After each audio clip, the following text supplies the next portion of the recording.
Shalom and welcome to episode 4 of the 10 Sfirot series.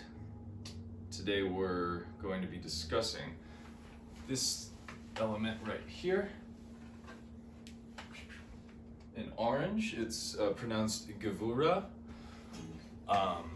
Gevura. It's in English. It means I used to think it was strength. Now, what it really means is heroism. It's the noun, like being a hero, heroism.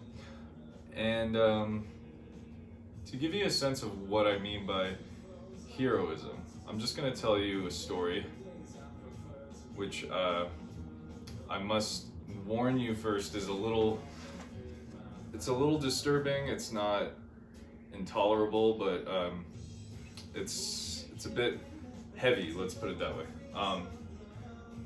So let's see, when I was 18 and I started college in Santa Cruz, I met a guy. Well, I'm going to change names obviously to keep to protect people's privacy, respect people.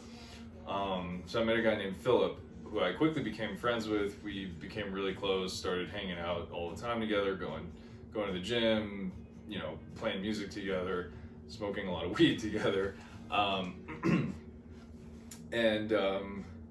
Let's see, so fast forward a few months, we're close friends, hanging out a lot, and his roommate was, he was dealing pot. So their place, we had apartment style housing on campus. He was frequently, having people over to either buy weed, smoke weed, all of the above. And one particular day, he got some acid and some DMT. I'm going to assume most of you know what acid is, LSD. It was synthesized in the 60s, very widely used psychedelic. Timothy Leary is among many who have, been kind of a spokesperson for LSD. So that's acid. DMT, dimethyltryptamine, it's another drug. It can be consumed in I think a few different ways. A lot of people will smoke it, so that's what they did. And so basically what happened was my buddy Philip's roommate, Kevin, was already tripping on acid. It had been probably a day, maybe a day and a half. So he was tripping on a lot of acid. And then he decides, well, okay, I guess it's time also to smoke some DMT. And my buddy Philip was always into psychedelics, so he was like, yeah, I'll join. They do. They smoke it out of a pipe, and then my friend Philip comes back after, I don't know, half an hour or maybe 20 minutes or something, and it's just like saying how incredible it was and interesting, and I'm kind of freaked out. Like, for me, pot was enough. I had dabbled with other stuff, but I wasn't so keen on trying it. So I was like, okay, I take your word for it. Meanwhile, Kevin's still tripping. And now an hour, almost 2 hours have gone by. I can't remember if it was a weekday or what day it was, but anyway, it's time to either, go and get some sleep, or I had to get ready for class. I don't remember. But Kevin never came back. And that was very clear by the time he was showing me paintings or drawings of his that made no sense at all. Showing me the new bong that he bought from town that's somehow connected to God. And this was like a week or maybe 2 weeks after he had smoked the DMT and was still tripping on the acid. So basically, this continues. He does some pretty outrageous things without realizing it. He allegedly harassed another student, a woman. He maybe grabbed her breast. He was seen running around shouting, almost half naked, shouting, "You don't know my birthday! You don't know my birthday!" And then it all came to a head when Philip got on the phone with, after already dealing with the campus administration, trying to figure out what the heck to do, because his roommate had gone insane. But also there was the problem that people wouldn't believe him. Like, I knew what was happening. All the other roommates, there were, I think, a total of 4 roommates, not including Kevin, who knew something was going on. And long story short, Kevin's mother, who was from San Diego, lived in San Diego. It's about probably a 10-hour drive from Santa Cruz. Ends up driving all the way to pick up her son to take him home. And this leads basically to Kevin kind of, jumping up, freaking out, running to the woods. So the campus is located basically in the forest. So where we lived, like the dorms or whatever, the apartments were very close to trails.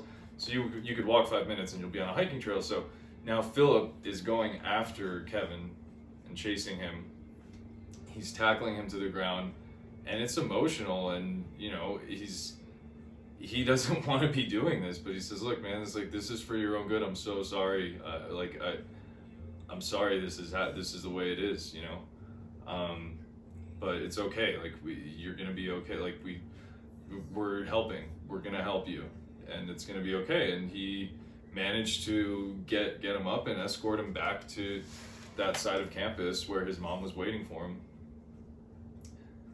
And his mom took him home. And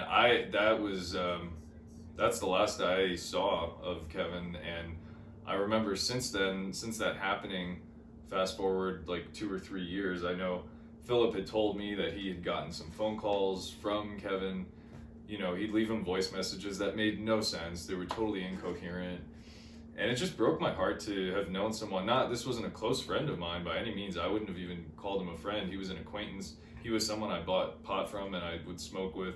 And to be completely honest, thinking back, I kind of admired him because he was, I thought he was all that for being able, having people come and gather around him, and he could have that sort of influence. And then I realized, he was just someone I tolerated. And I know I speak for my friend Philip when I say that too. He was very, very arrogant and very ignorant all at once. And it really was no surprise that this happened, and it's still a tragedy. It doesn't remove any of the tragic part to what happened. But I think that's a demonstration of what Gevura really means when we talk about heroism, because not only did my friend Philip have to put up with this, it was lunacy, absolute lunacy. And he's majoring in psychology. He's trying to study for his classes. He's got papers, and meanwhile, I mean, can you imagine? There's no grade. The idea of grades or classes is out the window for this other guy. And now he's having to live with a roommate for, I can't remember, but it must have been at least 2, if not 3 weeks. It's probably more, to tolerate that kind of behavior and the insanity that must have been taking place, which I'm grateful I did not have to witness.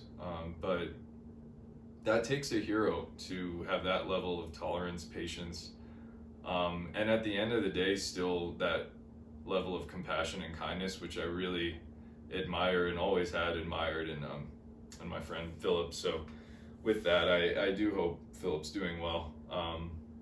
My heart goes out to you. Anyway, that's the lesson for now, and I'm not gonna reveal which theme we'll be discussing next time. So stay tuned, and thanks as always for joining, and I'll see you soon.